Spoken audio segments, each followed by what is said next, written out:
കോട്ടയത്തെ Shri K R Narayanan ഇൻസ്റ്റിറ്റ്യൂട്ടിൽ നടന്നൊരു സംഭവം, ജാതി അധ്യക്ഷവുമായി ബന്ധപ്പെട്ട് അവിടെ വിദ്യാർത്ഥികളുടെ നിരന്തരമായ സമരം നമ്മൾ കണ്ടതാണ്. പക്ഷേ സമരത്തിന് സർക്കാർ തിരിഞ്ഞു നോക്കാതിരുന്നതും കേരളം ചർച്ച ചെയ്തതാണ്. ആ വിഷയത്തിൽ എന്തുകൊണ്ടായിരിക്കും സംസ്ഥാന സർക്കാർ അത്തരത്തിലൊരു നിലപാട് സ്വീകരിച്ചതെന്ന് തോന്നിയിട്ടുണ്ട്?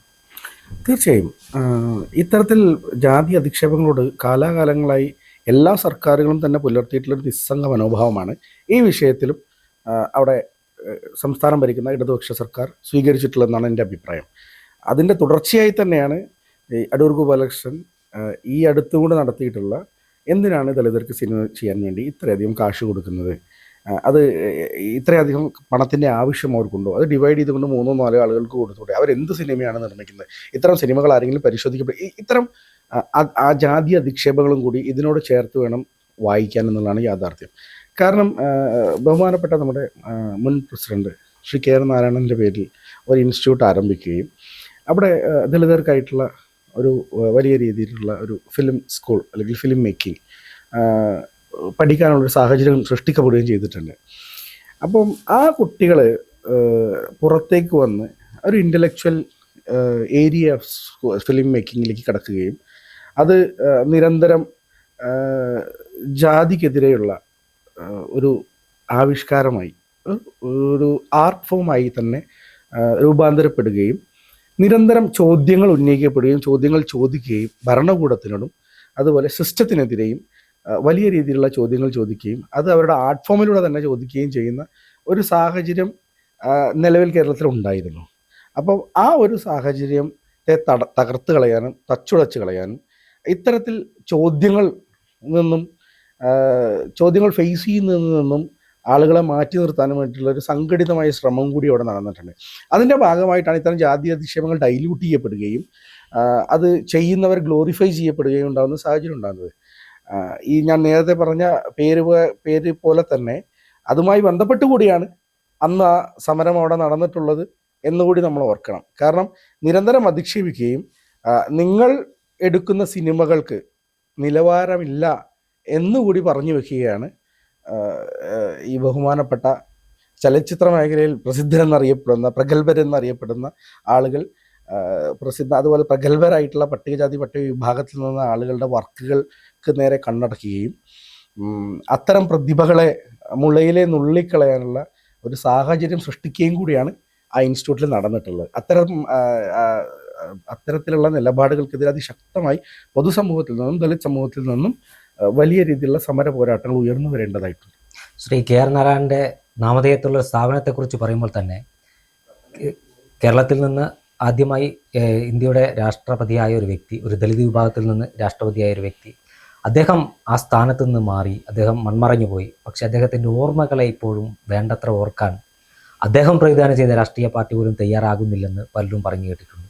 യഥാർത്ഥത്തിൽ അത് ശരിയല്ലേ? അതൊരു യാഥാർത്ഥ്യമാണ്. ഇത് ദളിതർ കൂടി അവരുടെ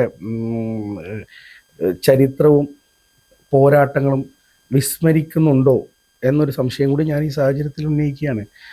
അത് മഹാത്മാ അയ്യങ്കാളിയുടെ പേരിലാണെങ്കിലും ഡോക്ടർ കെ ആർ നാരായണൻ്റെ പേരിലായാലും വിദ്യാർത്ഥികൾക്ക് സ്കോളർഷിപ്പ് അനുവദിച്ചു കൊടുത്ത രാജ്യത്തെ പ്രസിഡന്റ് കൂടിയാണ് അദ്ദേഹം. അതായത് ഒന്നാം പൗരനായി നിന്ന ഒരു വ്യക്തി മൺമറഞ്ഞു പോയ ഒരു സാഹചര്യത്തിൽ അദ്ദേഹത്തിൻ്റെ ഓർമ്മ ദിനവും മരണദിനവും കേവലം പത്രങ്ങളിലെ ഒരു ചെറിയ കോളം വാർത്ത മാത്രമായി നിന്നു പോവുക എന്ന് പറയുന്നത് തന്നെ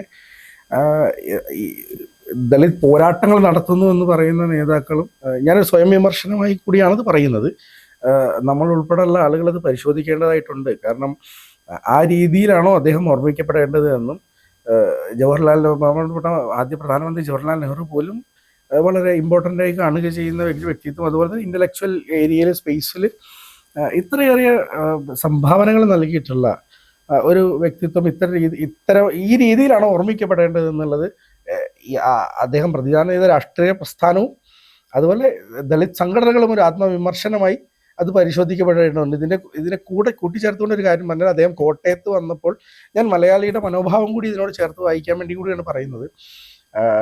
ഒരു പറവൻ വന്നതുകൊണ്ട് കോട്ടയം ജില്ലയിൽ ബ്ലോക്ക് ഉണ്ടായി എന്ന് പറഞ്ഞ മലയാളിയുടെ നാടുകൂടിയാണ് ഇത് എന്നുകൂടി നമ്മൾ ഇതിനോട് കൂടി ചേർത്ത് ഓർത്തു വായിക്കണം. ഇന്ത്യയുടെ പ്രഥമ പൗരനായിട്ടുള്ള രാഷ്ട്രപതി കേരളത്തിൽ വന്നപ്പോൾ മലയാളികളുടെ ഭാഗത്തുനിന്ന് വന്നിട്ടുള്ള ജാതി വിവേചന രീതിയിലുള്ള ഒരു കമന്റ് കൂടിയായിട്ട് വേണം അതിനെ പരിശോധിക്കാൻ. അപ്പോൾ ആര് ഏത് സ്ഥാനത്തെത്തുന്നു എന്നുള്ളത് അദ്ദേഹത്തിന്റെ ജാതി മൂല്യം കൂടി കണക്കിലെടുത്തുകൊണ്ടാണ് മലയാളി ഉൾപ്പെടെയുള്ള ആളുകൾ അവരെ ജഡ്ജ് ചെയ്യുന്നത് കൂടി നമുക്ക് ഇതിൽ നിന്ന് മനസ്സിലാക്കാൻ സാധിക്കും. കേരളത്തിലെ പട്ടികജാതി വിഭാഗത്തിന് മുഖ്യധാരയിലേക്ക് കൈപിടിച്ചുയർത്താൻ നിരവധിയായ പദ്ധതികളുണ്ട്. കേരളത്തിൽ മാത്രമല്ല, രാജ്യത്താകമാനം നിരവധിയായ പദ്ധതികളുണ്ട്. നിരവധി ഫണ്ട് അവർക്ക് വേണ്ടി വിനിയോഗിക്കുന്നുവെന്ന് പറയുമ്പോഴും നമുക്കറിയാം, പട്ടികജാതിക്കാർ കൂടുതലായി തിങ്ങിപ്പാർക്കുന്ന, അല്ലെങ്കിൽ പട്ടിക വിഭാഗക്കാർ കൂടുതൽ തിങ്ങിപ്പാർക്കുന്ന കോളനികൾ എന്ന് വിശേഷിപ്പിക്കുന്ന പ്രദേശങ്ങൾ ഇന്നും അതിൻ്റെ നമുക്ക് പലയിടത്തും കാണാൻ കഴിയുന്ന ഏറ്റവും ദരിദ്രാവസ്ഥയിലാണ്. ആ ദാരിദ്ര്യാവസ്ഥയിൽ നിന്ന് കരകയറ്റാൻ ഈ സർക്കാർ ഫണ്ടുകൾ ശരിയായ രൂപത്തിൽ വിനിയോഗിച്ചാൽ അത് പര്യാപ്തമായിരുന്നു എന്നതിൽ തർക്കമില്ല. എന്തുകൊണ്ടോ അത്തരത്തിൽ വിനിയോഗിച്ചിട്ടില്ല എന്നതൊരു യാഥാർത്ഥ്യമാണ്. നമ്മളെ മാറി മാറി വരുന്ന സർക്കാരുകൾ വിനിയോഗിച്ചു എന്ന് പറഞ്ഞാൽ പോലും നമ്മൾ കണ്ടറിയുന്ന ഒരു വസ്തുതയാണ്. എന്തുകൊണ്ടായിരിക്കും ഇത്തരത്തിൽ കോളനികൾ എന്ന് പറയുന്ന ഈ പ്രദേശങ്ങളെ അവഗണിക്കുകയും അതോടൊപ്പം തന്നെ നമുക്കിപ്പോൾ സാമൂഹ്യ മാധ്യമങ്ങൾ ഇടപെടലൊക്കെ കാണാൻ കഴിയും. ഒരുത്തനെ അവഹേളിക്കാൻ ഏറ്റവും എളുപ്പത്തിൽ ഉപയോഗിക്കുന്ന ഒരു പദമാണ് അവൻ കോളനിയാണെന്ന്. ശ്രദ്ധിച്ചിട്ടുണ്ടാവുമെന്നാണ് ഞാൻ മനസ്സിലാക്കുന്നത്. എന്തുകൊണ്ടായിരിക്കും ഇത്തരത്തിൽ ഒരു അവഹേളനം ആ പ്രദേശത്തിന് പട്ടികജാതിക്കാരും പട്ടിക വർഗ്ഗക്കാരും തിങ്ങിപ്പാർക്കുന്ന ആ മേഖലയ്ക്ക് നേരിടേണ്ടി വരുന്നു? വളരെ പ്രസക്തമായ ചോദ്യമാണത്.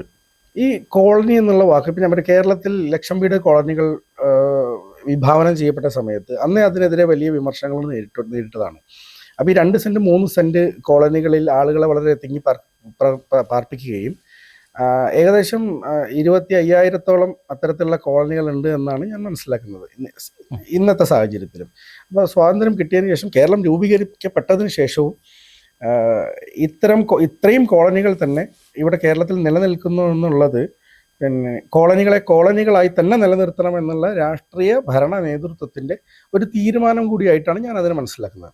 കാരണം നിങ്ങൾ നേരത്തെ സൂചിപ്പിച്ചതുപോലെ നമ്മുടെ ഇന്ത്യൻ പ്രധാനമന്ത്രിയായിട്ടുള്ള രാജീവ് ഗാന്ധി പറഞ്ഞിട്ടുണ്ട്, ഞാൻ 1 രൂപ നാണയം അങ്ങോട്ട് അയക്കുമ്പോൾ നാണയം ചക്രമാണത് കറങ്ങുന്നതെന്നും അതിൽ നിന്നും നാണയത്തുട്ടുകൾ പുറത്തേക്ക് പോകുന്നുവെന്നും അത് അവസാന എത്തിപ്പെടേണ്ട ആളുകളിലേക്ക് എത്തുമ്പോൾ അത് വളരെ ചെറുതായി മാറുന്നു എന്നുള്ളത് ഇന്ത്യൻ പാർലമെന്റിൽ തന്നെ നമ്മുടെ ബഹുമാനപ്പെട്ട മുൻ പ്രധാനമന്ത്രി കൂടിയായിട്ടുള്ള രാജീവ് ഗാന്ധി പറഞ്ഞിട്ടുണ്ട്.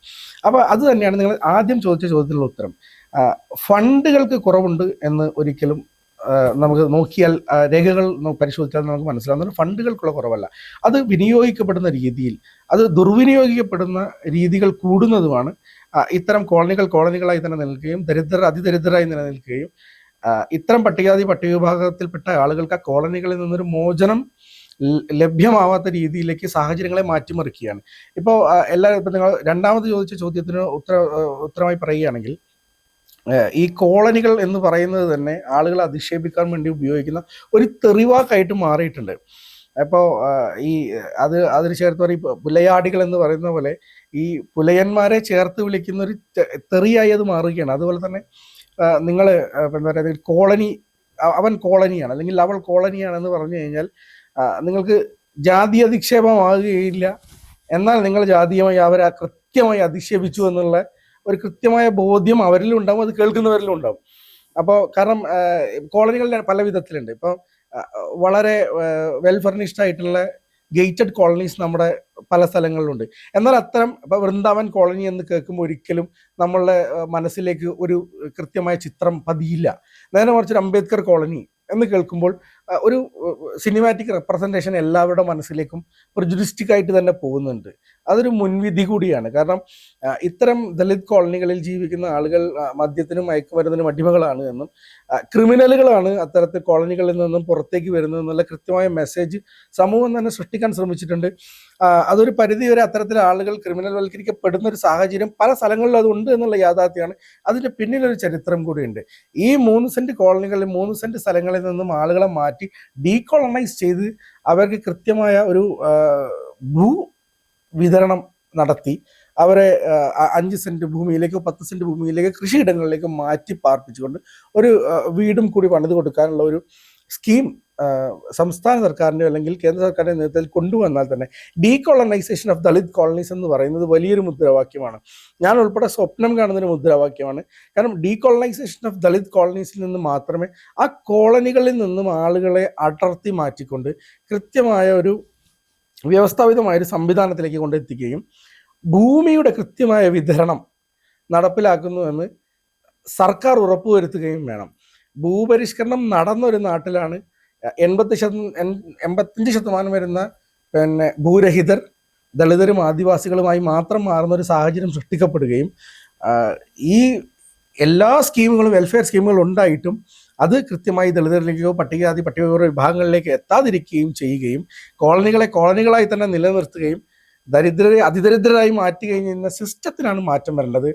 ആ സിസ്റ്റം മാറിയാൽ മാത്രമേ ഈ കോളനികളെ ഡീകോളനൈസ് ചെയ്താൽ മാത്രമേ അത് സാധ്യമാവൂ എന്നാണ് ഞാൻ മനസ്സിലാക്കുന്നത്. അതുകൊണ്ട് നിങ്ങൾ നേരത്തെ സൂചിപ്പിച്ചതുപോലെ ആളുകളെ അധിക്ഷേപിക്കാൻ വേണ്ടി കോളനി എന്നുള്ള വാക്ക് ഉപയോഗിക്കുന്നതിന് പകരം ഗേറ്റഡ് കോളനികളിലേക്ക് മാറ്റണമെന്നൊരിക്കൽ ഞാൻ പറയില്ല. പക്ഷേ ഭൂവിതരണം കൃത്യമായി നടത്തിക്കൊണ്ട് അവർക്കൊരു കൃത്യമായ രീതിയിലൊരു ഉപയോഗിക്കാവുന്ന രീതിയിലൊരു ഭൂമി അവന് കൊടുത്തുകൊണ്ട് കൃത്യമായി അവനെ ആ കോളനികളിൽ നിന്ന് എടുത്തു മാറ്റിയാൽ മാത്രമേ ഈ സാഹചര്യത്തിൽ മാറ്റം ഉണ്ടാവൂ.